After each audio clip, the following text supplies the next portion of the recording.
Bismillahirrahmanirrahim. Today is second lecture of the basic electrical engineering and electronics.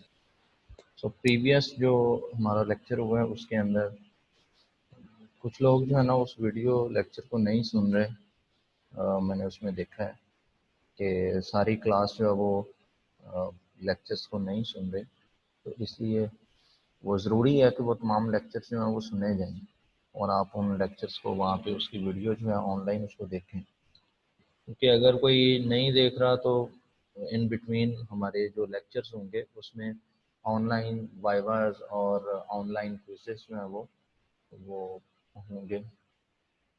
तो इसलिए ज़रूरी है कि बजाय कि उस चीज़ को पेंडिंग करने के कि आप एक दफ़ा ही सारा काम एट दी एंड कुछ देखेंगे, वो टाइमली आपकी वो बुक है वो भी ग्रुप के अंदर अपलोड हो चुकी है, वो एक स्टूडेंट ने ऐड की है, वो भी देख लें।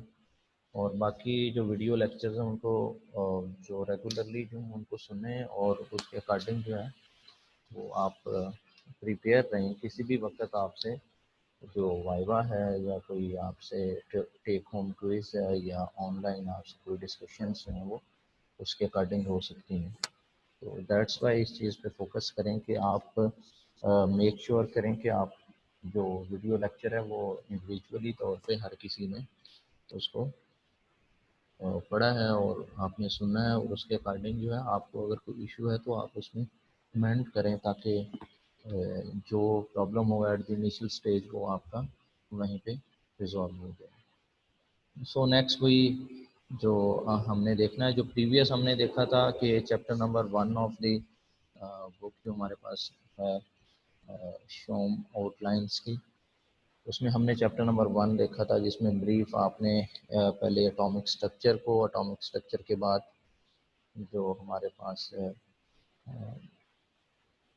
डिफरेंट जो बेसिक टर्म थी इलेक्ट्रिकल इंजीनियरिंग की, potential difference, potential current, charge, और ये चीज़ें आपने देखी थी। सो सेकंड चैप्टर जो है that is electrical standards and conventions, कि आप डिफरेंट टाइप के जो स्टैंडर्ड्स यूज़ करते हैं और कन्वेंशंस यूज़ करते हैं इलेक्ट्रिकल इंजीनियरिंग के अंदर, या इन नॉर्मल आप डिफरेंट जो मेजरमेंट्स करते हैं उसके अंदर। सो इस चैप्टर के अंदर आपने बेसिकली अपने पहला देखना है यूनिट सिस्टम, देखना है कि हमारे पास डिफरेंट जो क्वांटिटीज़ हैं उनको उनके लिए आप क्या यूनिट्स यूज़ करते हैं। और सेकेंडली हम इसमें देखेंगे डिफरेंट प्रीफिक्सेस जो हम यूज़ करते हैं कि अगर हमारे पास कोई क्वांटिटी जो है वो एक लार्ज नंबर है या एक बहुत ही स्मॉल नंबर है, तो उसको कन्वेंशनली तौर पे आप एक स्टैंडर्ड की फॉर्म में लिखते हैं कि जिस तरह हमारे पास अगर एक quantity more than thousands of the kilogram हो जाए तो हम ये हमारे पास ग्राम्स जो है वो बेसिक क्वांटिटी है किसी भी मैस के लिए मेजर, उसको अगर आप मेजर करते हैं तो अगर 1000 ग्राम या 10,000 ग्राम या 100,000 ग्राम आपके पास कोई चीज़ है तो आप उसको बजाय कि वो 100,000 ग्राम या 1000 ग्राम लिखें, आप उसको एक प्रीफिक्स उसके साथ यूज़ कर लेते हैं, तो माइट भी किलो, या फिर उसके अलावा आप यूज़ कर सकते हैं मेगा, या अगर वो स्मॉलर क्वांटिटी है कि वो मैनी डेसिमल पॉइंट्स के अंदर वो वैल्यू है तो आप उसके लिए प्रीफिक्सेस जो हैं वो यूज़ कर सकते हैं, मिली या माइक्रो या नैनो या समथिंग। वो हमारे पास जो 10 रेज पावर माइनस के अंदर या 10 रेज पावर पॉजिटिव के अंदर आप लेके उन चीज़ों को आप एक स्टैंडर्ड फॉर्म के अंदर रिप्रेजेंट कर सकते हैं, तो उस चीज़ को हम कहते हैं प्रीफिक्सेस।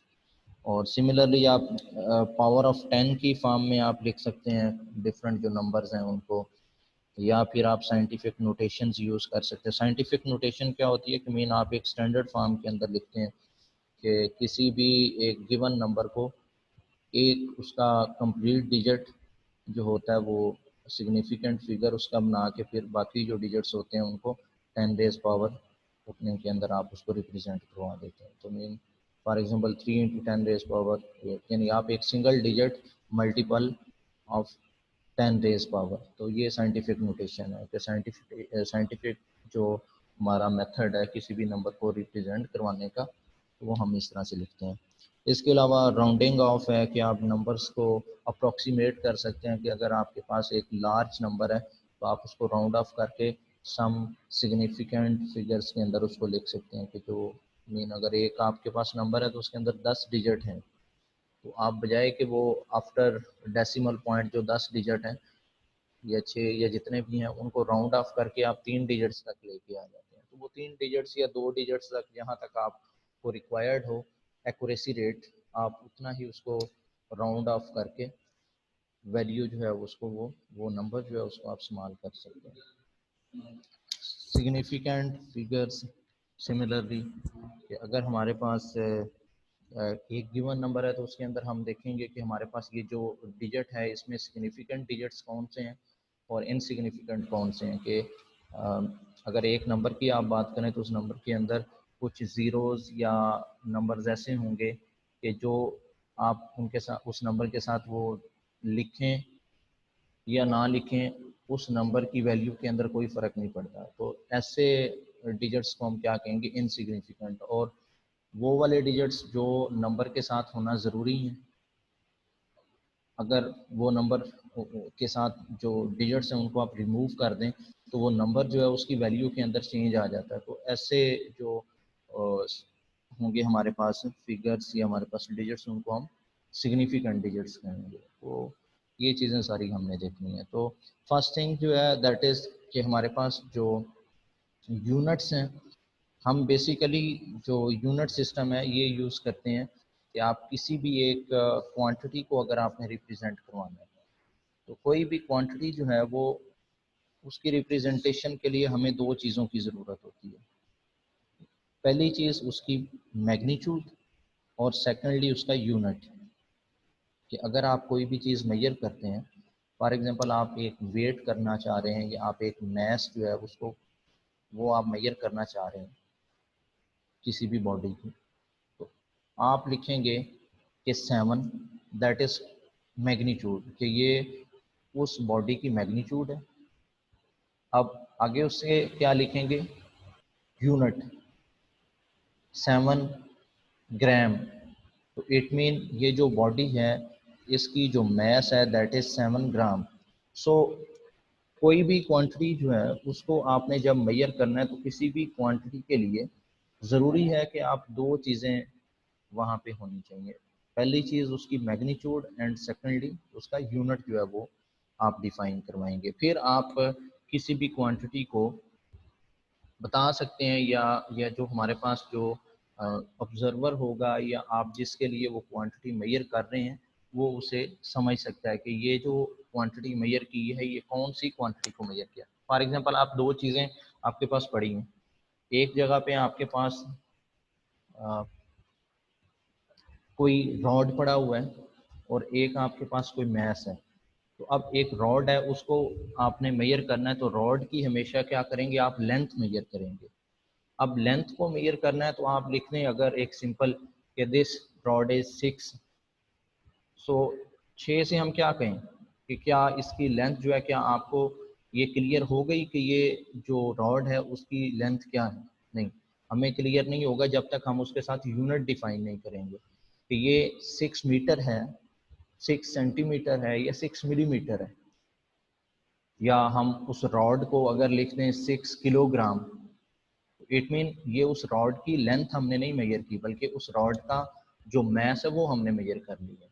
तो इसलिए ज़रूरी है कि आप किसी भी क्वांटिटी को मेजर कर रहे हैं तो उसकी मेजरमेंट के अंदर आप मैग्नीट्यूड को के साथ यूनिट को लिखना ज़रूरी है। तो इस तरह हम कोई भी इंफॉर्मेशन जो है वो कन्वे कर सकते हैं किसी भी, हमारे पास जो ऑडियंस होगी या हमारे पास जो ऑब्जर्वर होगा वो कंप्लीट इंफॉर्मेशन उसकी किसी भी क्वांटिटी की तब प्रोवाइड कर सकता है अगर वो यूनिट भी साथ उसके डिफाइन करवाएगा। तो सो यूनिट्स को डिफाइन करवाने के लिए फिर उसमें डिफरेंट जो हमारे पास लोकेशंस थी वहाँ पे डिफरेंट जो होंगे वो मेजरमेंट के जो मेथड थे वो यूज़ हो रहे थे। तो जब हमारे पास ये सिस्टम जो है ग्लोबलाइज हुआ, सारा ही कमर्शलाइज हुआ, हमारी मार्केट और आप एक ग्लोबल विलेज में कन्वर्ट हो गए, तो अब डिफरेंट जो हमारे पास लोकेशंस हैं इस वर्ल्ड के अंदर के किसी मुल्क के अंदर या किसी कम्युनिटी के अंदर डिफरेंट टूल यूज़ हो रहे थे मेजरमेंट्स के लिए। सो उनको फिर ग्लोबलाइज किया गया और तमाम जो मेजरमेंट्स के जो एक स्टैंडर्ड जो था सिस्टम वो जो है वो डेवलप किया गया, ताकि इंटरनेशनल जो ट्रेड हो उसके अंदर सेम यूनिट्स के अंदर आप ट्रेड कर सकें। कि फॉर एग्जांपल अगर हम यहाँ पे बैठे हुए हैं तो पाकिस्तान के अंदर या किसी दूसरे मुल्क के अंदर, किसी यूरोपियन या किसी आप यूनाइटेड स्टेट्स के अंदर बैठे हैं, तो आपने जब मेजरमेंट करनी है, आपने लेंथ की मेजरमेंट करनी है, तो आप लेंथ के लिए स्टैंडर्ड यूनिट आप यहाँ पे भी मीटर यूज़ करेंगे, वहाँ पे भी मीटर यूज़ करेंगे। आप किसी के साथ कोई कॉन्ट्रैक्ट साइन करने लगेंगे तो आप कहेंगे कि मैं इतने मीटर आप मुझसे जो कपड़ा है वो परचेज करेंगे। तो अगर आप डिफरेंट यूनिट्स को यूज़ करते कि यहाँ पे आप कहते कि सात आप मुझसे जो है ना वो 20 मीटर कपड़ा खरीदते हैं, और किसी और मुल्क के अंदर वही जो मेजरमेंट का यूनिट था वो कोई और होता, आप वहाँ पे वो बालिश यानी हैंड जो है वो हाथ के साथ, या फिर वहाँ पे उन्होंने फीट फीट के अंदर भी आप मेजरमेंट कर सकते हैं, तो आप वहाँ पे कहते हैं जी 7 फीट के अंदर। तो अब ये एक क्या हुआ, एम्बिगुइटी होती कि आप 7 मीटर कह रहे हैं और वो बंदा 7 फीट, तो दो डिफरेंट यूनिट है। तो इसलिए वो आप जो ट्रेड है या आप जो जो चीज़ आप परचेज या सेल कर रहे हैं वो स्टैंडर्डाइज ना होता कि आपकी जो मेजरमेंट है वो, इसलिए पूरी दुनिया के अंदर एक जो है वो SI इंटरनेशनल जो है सिस्टम इंटरनेशनल के नाम से एक जो है वो फोरम है। उस फोरम के ऊपर जो है वो जितनी भी क्वांटिटीज़ हैं उनके लिए स्टैंडर्डाइज किया हुआ है कि कौन सा यूनिट हमने यूज़ करना है। सो इसमें जो सिस्टम इंटरनेशनल के अंदर सबसे पहले जो था, उन्होंने जो हमारे पास 7 क्वांटिटीज़ जो हैं इनको उन्होंने बेस क्वांटिटीज़ जो हैं वो बेस यूनिट्स कहा, और बेस क्वांटिटीज़ कहा, और इनके जो यूनिट्स हैं वो बेसिक यूनिट्स हैं। ये 7 क्वांटिटीज़ जो हैं ये बेस क्वांटिटीज़ हैं। मीन क्या, आपने अगर लेंथ देखें तो लेंथ का यूनिट क्या होगा, मीटर, और ये उसका स्टैंडर्ड यूनिट है। मैस का यूनिट जो है ये स्टैंडर्ड यूनिट है किलोग्राम। इसी तरह टाइम का जो स्टैंडर्ड यूनिट है that is second. Electric current का standard unit ampere, thermodynamic temperature का केल्विन, लाइट इंटेंसिटी का कैंडेला, और अमाउंट ऑफ सब्सटेंस का मोल। तो ये 7 बेसिक यूनिट्स हैं। अब 7 बेसिक यूनिट्स के साथ इसके अलावा सप्लीमेंट्री यूनिट्स भी 2 ऐड हुए, तो वो एंगल की मेजरमेंट के लिए कि आप ज्योमेट्री मेजर कर रहे हैं किसी बॉडी की, तो उसके अंदर आप रेडियन और स्टेरेडियन ये 2 एंगल जो है सॉलिड एंगल और प्लेन एंगल के लिए, अगर आप बॉडी जो है in the form of volume है, आप वॉल्यूम ये एक सॉलिड बॉडी है, तो सॉलिड बॉडी के लिए क्या होगा वो स्टेरेडियन, और आपकी एक अगर 2 डायमेंशनल कोई बॉडी है तो उसके लिए आप एंगल मेजर करेंगे तो उसे रेडियन के अंदर रिप्रेजेंट करवाएंगे। सिमिलरली इसके अलावा डिराइव्ड यूनिट्स थे कि कुछ यूनिट्स ऐसे कि जो डिफरेंट जो हैं वो साइंटिस्ट या डिफरेंट जो हमारे पास रिसर्चर्स थे उन्होंने कुछ क्वांटिटीज़ के ऊपर के वो उनके यूनिट्स को डिफाइन करवाया, तो वो जो यूनिट्स थे उनको हम डिराइव्ड यूनिट्स कहते थे। फॉर एग्जांपल अगर आप एक फोर्स की बात करें तो फोर्स का यूनिट क्या था, दैट इज मीटर, न्यूटन। और न्यूटन जो है उसको एक्चुअली जो है वो रिप्रेजेंट करते हैं बेसिक जो हमारे पास यूनिट्स हैं उनकी फॉर्म में। और इसी तरह अगर आप देखें डेंसिटी, तो डेंसिटी भी हमारे पास है, और उसका जो यूनिट है वो अगर एक मैस किसी बॉडी के अंदर है तो ग्राम पर या किलोग्राम पर मीटर क्यूब, यानी मैस पर वॉल्यूम जो है वो डेंसिटी होती है। तो अब उसका जो यूनिट है वो डिराइव्ड हुआ है, और उस डिराइव्ड यूनिट को हमने डिराइव किया एक्चुअली बेस क्वांटिटीज से। तो इस तरह के यूनिट भी हैं जिनको हम फिर हम क्या कहेंगे, डिराइव्ड यूनिट। तो वो एक्चुअली जो है वो यहाँ पे टेबल नंबर 3 के अंदर कुछ डिराइव्ड यूनिट जो है वो गिवन है। Energy, force, power, electric charge, तो ये उनके सिंबल्स में यूनिट क्या है, joule, newton, watt, coulomb, volt, ohm, siemens, farad, henry, hertz, weber, tesla. तो ये डिफरेंट यूनिट्स हैं। अब ये जूल या न्यूटन या वाट जो है ये एक्चुअली डिराइव किए हुए हैं। इनको आप रिप्रेजेंट कर सकते हैं इन द फॉर्म कि हमारे पास जो बेसिक 7 यूनिट्स हैं उनकी फॉर्म के अंदर, इनको हम कहेंगे डिराइव्ड यूनिट्स। तो ये हमारे पास आ गए यूनिट्स के ऊपर। सेकंड जो हमारे पास है दैट इज मीट्रिक प्रीफिक्सेस। तो मीट्रिक प्रीफिक्सेस हम क्यों यूज़ करते हैं कि हमारे पास अगर कोई क्वांटिटी जो है जिसको आप मेजर कर रहे हैं तो वो एक लार्ज क्वांटिटी है, तो उसके लिए हम देखते हैं कि या तो फिर टू टू स्मॉल है या टू लार्ज है, कोई भी क्वांटिटी है, तो उसको हम कन्वेंशनली एक्सप्रेस करते हैं प्रीफिक्सेस की फॉर्म में। अब प्रीफिक्सेस आप लार्ज क्वांटिटीज़ के लिए जो यूज़ करते हैं और जो स्मॉल क्वांटिटीज़ के लिए यूज़ करते हैं वो डिफरेंट है। अगर आप देखें कोई भी क्वांटिटी है हमारे पास, उसको हम या तो फिर किलो की फॉर्म में रिप्रेजेंट कर सकते हैं, किलो का प्रीफिक्स यूज़ कर सकते हैं। इसी तरह आप उसके लिए मेगा का प्रीफिक्स यूज़ कर सकते हैं। अगर वो स्मॉलर क्वांटिटीज़ हैं तो स्मॉलर क्वांटिटीज़ के लिए आप यूज़ कर सकते हैं कि मिली का या फिर माइक्रो का, इसके अलावा नैनो का या फिर गीगा या पेंटा, पीको, ये डिफरेंट प्रीफिक्सेस जो हैं वो स्मॉलर या लार्जर जो हमारे पास क्वांटिटीज़ होती हैं उनके लिए हम यूज़ कर सकते हैं। कि फॉर एग्जांपल अगर हमारे पास एक रेजिस्टेंस आपने मेजर की है और उस रेजिस्टर की रेजिस्टेंस जो है that is 10,000 ohm. So 10,000 ohm जो है इसको अगर आप लिखना चाहें प्रीफिक्सेस की फॉर्म में तो आप इसको लिख सकते हैं कि 1 किलो इज इक्वल टू 1000। तो 1000, 1 किलो जो है वो 1000 ओम को रिप्रेजेंट करेगा। तो 10 मल्टीप्लाई बाई 1000 तो that will be equal to 10,000। तो आप इस चीज़ को लिख सकते हैं कि आप 10,000 को 10 किलो ओम लिख सकते हैं। या फिर अगर आप करंट की बात करें तो करंट जो है वो अगर तो फॉर एग्जांपल आ गया 1000 एम्पेयर, तो 1000 एम्पेयर को आप लिख सकते हैं 1 किलो एम्पेयर। या फिर अगर एक स्मॉलर जो वैल्यू है करंट की वो आपके पास है तो आप उसको मिली या माइक्रो या नैनो के अंदर आप लिख सकते हैं कि फॉर एग्जांपल हमारे पास करंट आ गया 0.012 एम्पेयर। तो ये अगर आप देखें तो जो करंट बनेगा ये 1000 का 12th पार्ट बनेगा। यानी आप देखें अगर आप इसको नंबर जो है वो उसका फ्रैक्शन ख़त्म करें तो डिनोमिनेटर के अंदर क्या बनेगा 1 0 0 0। तो 1 2 डिवाइडेड बाई 1000 यानी कि 1000 का 12वां जो है वो पार्ट बनेगा।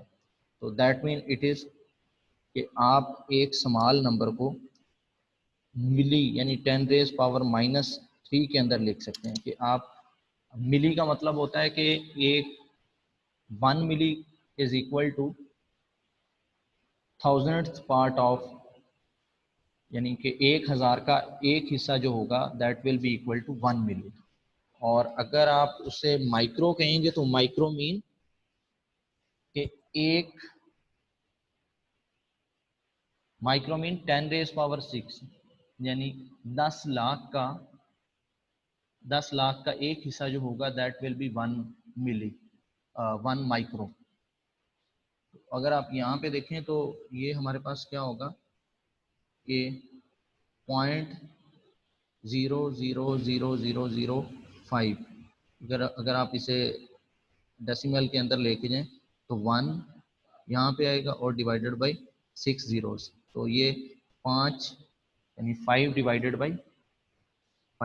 बाई 10 लाख हो जाएगा। तो ये 10 लाख का 5वां हिस्सा जो होगा वो क्या बनेगा 5 माइक्रो एम्पेयर। तो डिफरेंट जो प्रीफिक्सेस हैं उनको यहाँ पे टेबल के अंदर दिखाए गए हैं।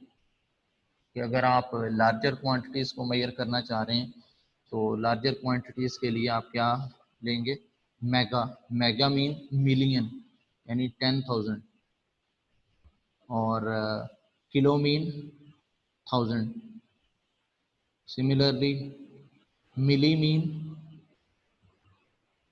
थाउजेंड, यानी हमारे पास किसी भी क्वांटिटी का हज़ारवां हिस्सा, और माइक्रो मीन किसी भी क्वांटिटी का 10 लाखवां हिस्सा, और नैनो मीन किसी भी क्वांटिटी का 1000 मिलियंथ मीन के आपके पास मिलियन, यानी कि 10 लाख के बाद बनेगा करोड़, 10 करोड़ और 1 अरब। 1 अरब के बाद 10 अरब, यानी कि वो तकरीबन उसका 10 अरबवां हिस्सा बनेगा। और पिको 10⁻⁻12, यानी उसका millionth part, millionth part mean 1 million is equal to 10 lakh, और 10 लाख का 10 लाखवां हिस्सा, वो हमारे पास क्या बन जाएगा, वो पिको बन जाएगा। और इसी तरह पिको के बाद 10⁻⁻15 भी होता है, पेंटा 10⁻15 होता है, या -15, सो ये क्लियर नहीं है। सो पिको जो है यहाँ तक आप देखें, इसके अलावा 10⁻15 तक जा सकता है, 10⁻18 तक। और सिमिलरली अगर आप बड़ी क्वांटिटीज़ में जाएं तो वो मेगा के बाद आ जाएगा गीगा, 10⁻9, 10⁻12, 10⁻15। तो आप इस तरह से बड़े, जितना ही बड़ा नंबर होगा उसी के अकॉर्डिंग आप उसका प्रीफिक्स लेटर जो है वो आप वहाँ पे, ये एक्चुअल चीज़ जो है, ये इसका जो लेटर है इसको आपने देखना है कि आप इसकी रिप्रेजेंटेशन कैसे करेंगे। आप किसी भी क्वांटिटी के अंदर कैपिटल एम लिखेंगे तो it mean that is mega, के लिखेंगे, के आपने स्मॉलर के है, ये आप नोट करें। तो ये के जो है ये किलो को, मीटर एम से, और माइक्रो का साइन, एन का साइन ये नैनो, पी का साइन ये पिको को रिप्रेजेंट करवाएगा। अब यहाँ पे एग्जांपल है एक, कि एक रजिस्टर है, has a value of 10 million stamp on it's case, के उसके ऊपर एक 10 मिलियन 10 एम की स्टैंप लगी हुई है। How many ohms of resistance does this resistor है, तो इसकी रेजिस्टेंस कितनी होगी 10, और मेगा इज इक्वल टू 10⁻6 या 10 लाख, तो 10 मल्टीप्लाई बाई 10 लाख। तो यहाँ पे आप उसे देखेंगे तो वो हमारे पास 10 मिलियन बन जाएगी उसकी जो होगी रेजिस्टेंस।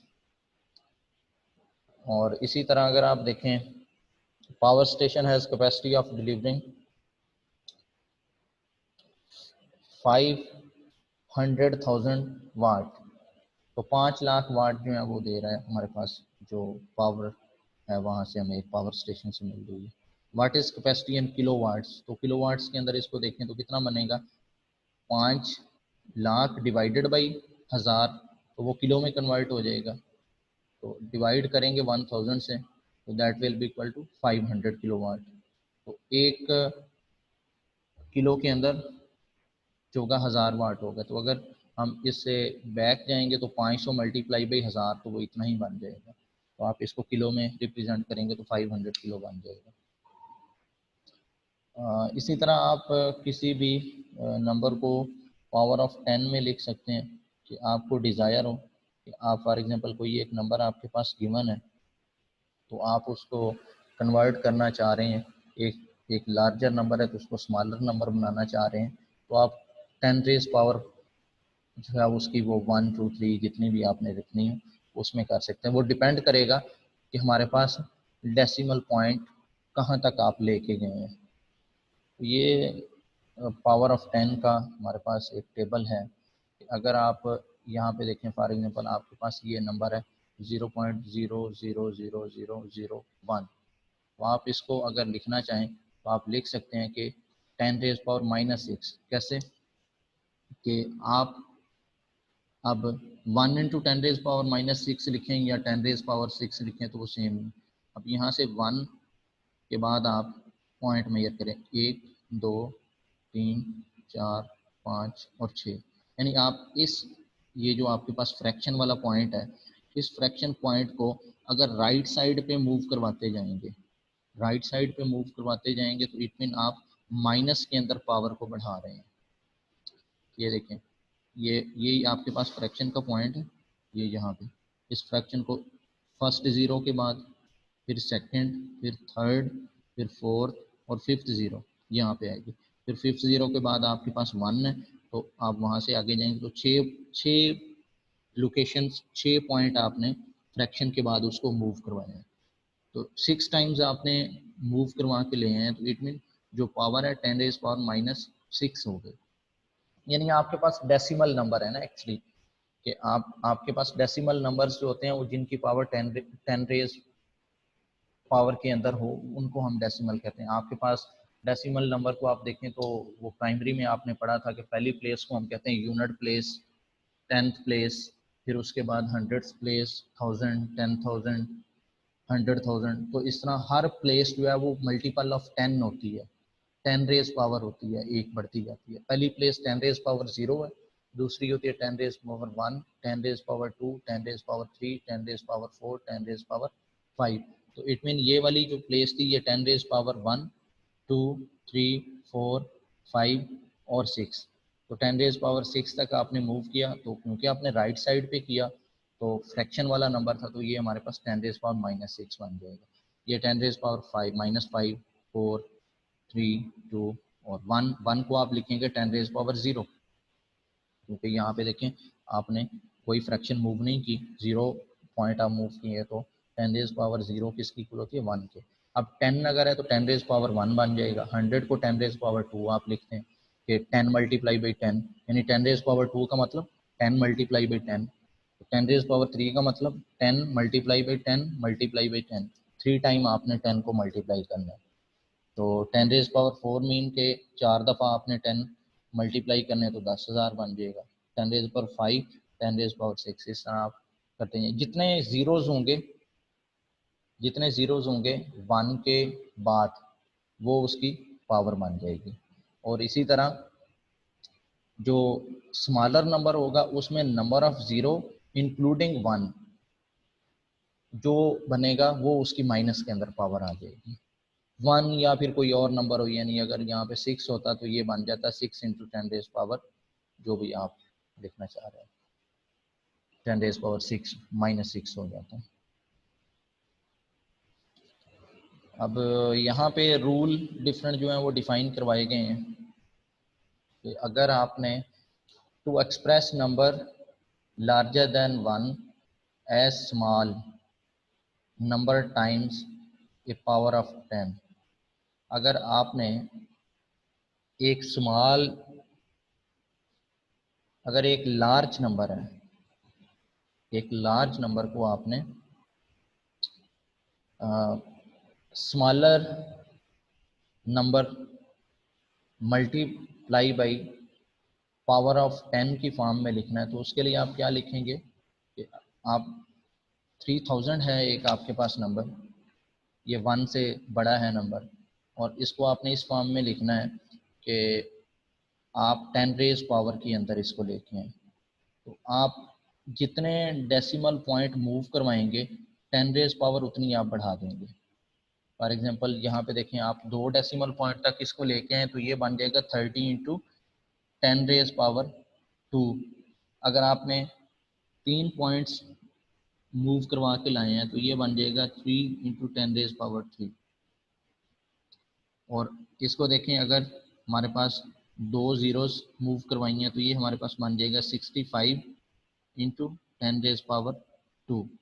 और अगर आप इसको 3 पॉइंट्स तक लेके आते तो ये बन जाता 6.5। अगर ज़ीरो होता तो हमने इग्नोर कर देना था, क्योंकि फ्रैक्शन के बाद ज़ीरो जो होती है उसकी कोई वैल्यू नहीं होती, वो सिग्निफिकेंट नहीं होता। अब यहाँ पे देखें तो ये 5 जो है वो सिग्निफिकेंट है, उसके बाद जो ज़ीरो आ रहे हैं वो इनसिग्निफिकेंट होंगे अगर उसको आप 10 रेज पावर 2 की फॉर्म में लिखने के।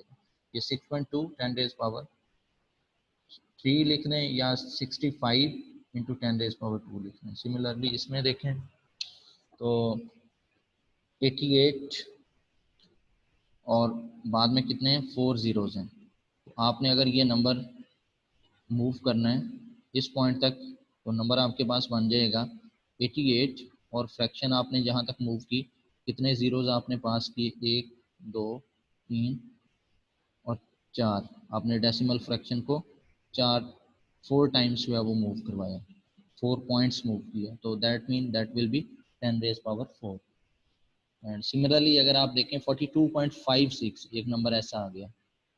अब इसमें या तो आप मूव करवा सकते हैं फ्रैक्शन को 4.256 भी आप लिख सकते हैं, या फिर आप दूसरी देखें तो आप लिख सकते हैं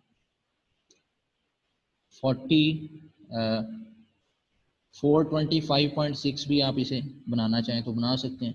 425.6 तो ये आप लेफ्ट साइड से आपने मूव किया राइट की तरफ, तो फिर पावर क्या होगी, वो माइनस के अंदर 1 हो जाएगी, यानी कि 425.6 इंटू 10 रेज पावर -1 हो जाता।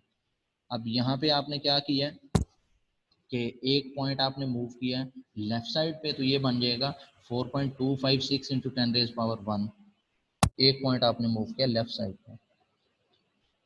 अच्छा, ये जो दूसरा रूल अभी देखा कि अगर आपने एक स्मॉलर नंबर को, मीन कि अगर वो आपके पास एक फ्रैक्शन की फॉर्म में कोई नंबर है, तो फ्रैक्शन की फॉर्म में अगर नंबर होगा